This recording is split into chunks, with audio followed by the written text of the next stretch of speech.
Live from our 7 Tasmania studios, your nightly news with Louise Huber begins now. An 80-year-old man has been taken to hospital in a serious condition after a two-car crash on the Midland Highway near Jericho last night. Police say a Mazda ute collided with a caravan being towed by Holden Ute at around 9:15. The highway was closed for approximately 3 hours as a result of the incident. Tasmania's worst roads have been named and shamed in a list released by the RACT.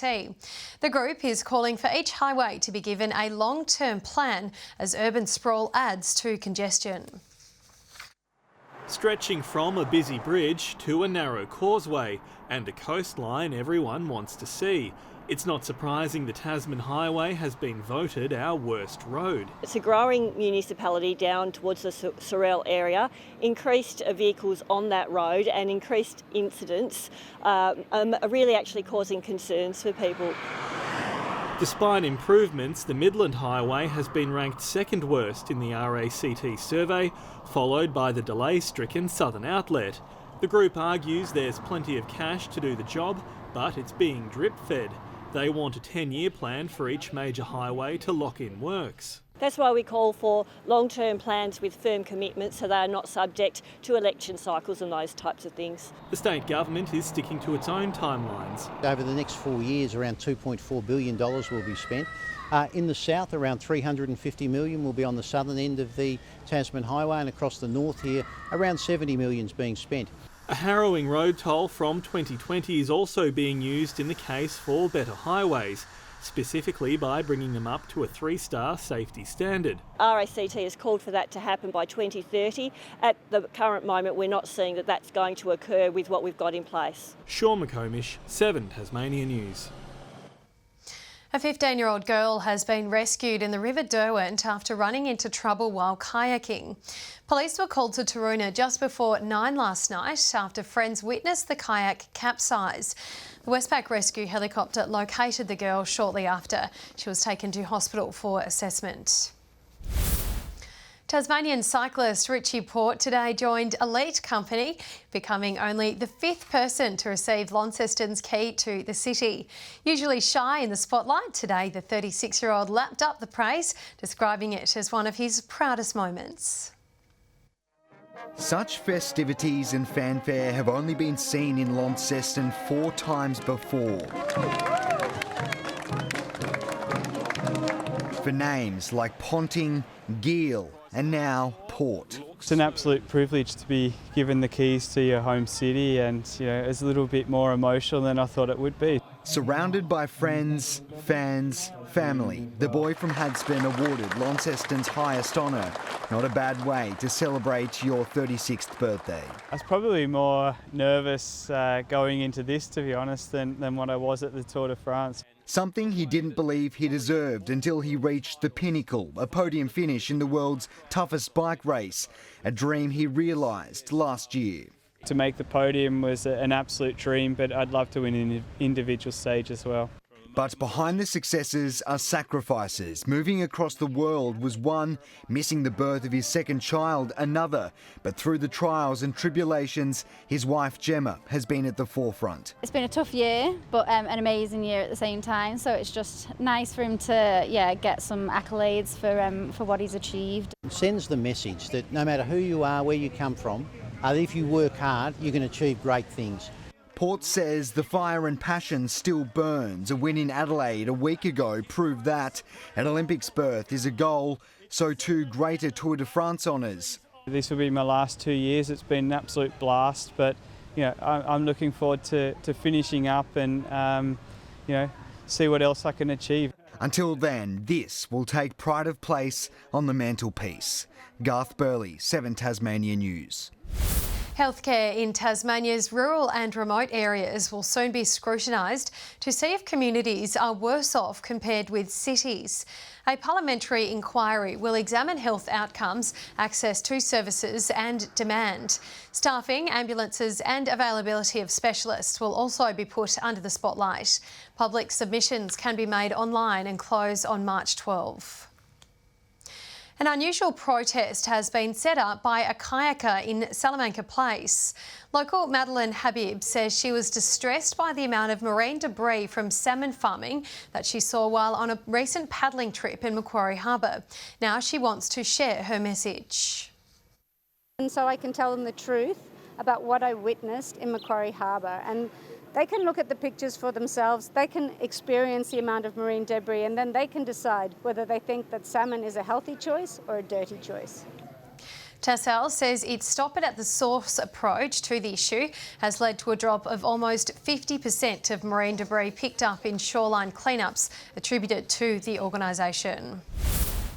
Premier Peter Gutwin has singled out a number of battling AFL clubs while rubbishing suggestions from Hawthorn President Jeff Kennett that a Tasmanian team would not be financially viable in the face of COVID-19. At the moment, outside of around 5 to 6 AFL clubs, all the rest of them are being subsidised very heavily by the AFL. They're not financially viable. It remains unclear if the Hawks will play a pre-season game here. An inmate like no other is behind bars at Risdon Prison. He's just 8 years old and has committed no crime. Known only as Caesar, he's already proving to be the top dog among the prisoners.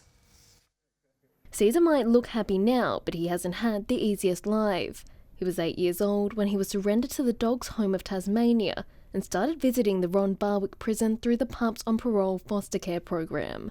They're providing that love and attention to that animal that it may not have got. So it gives them an opportunity to give something to somebody else, another creature.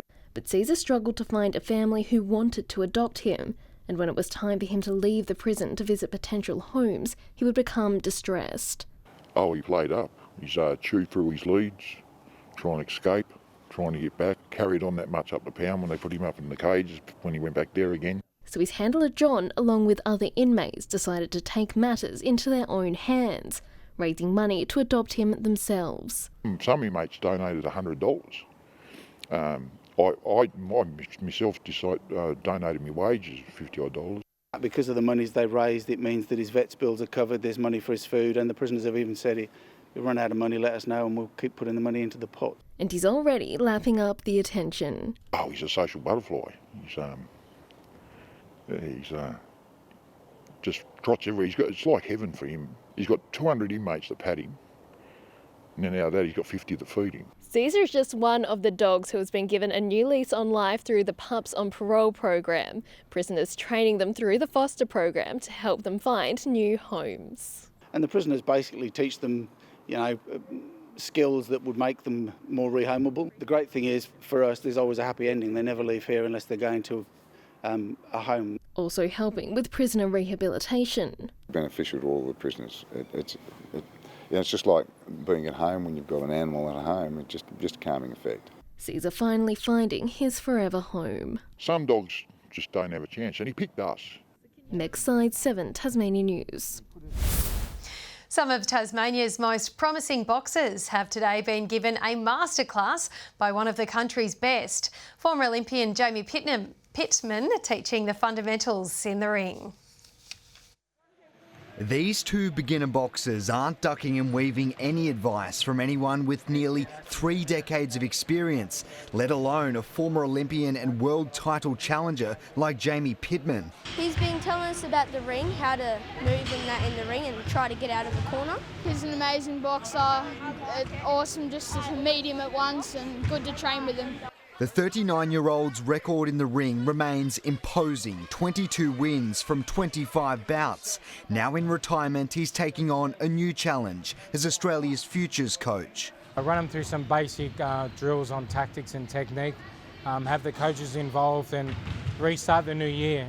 Launceston's KFM Fitness packed with close to 30 boxers, including many females. They love it, and so it's like a lot of other sports, the girls are getting involved. While COVID has dealt a blow to the prospect of interstate bouts, a silver lining is starting to emerge. Coming out of COVID now with the restriction season, we're starting to get some good numbers in registrations, in fights and camps. Pittman hopes to bring back as many as 4 masterclasses to Tasmania over the next 12 months, offering this advice. continue to believe in your dreams and believe in themselves, and anything's possible. Garth Burley, 7 Tasmania News. Good evening. Launceston and Hobart 25 degrees today, Devonport 26 and 23 in Burnie. 28 was the high today recorded at Cressy and the Friendly Beaches. St Helens 25, 24 at Ouse, Grove and Maria Island 23 degrees, Flinders Island 20, Lyowini and King Island both 18, while Strawn and Luncheon Hill only reaching 16 today.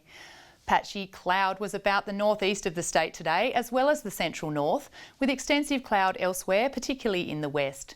A large area of cloud extends over northwest and inland WA and the Western Northern Territory to the Bight.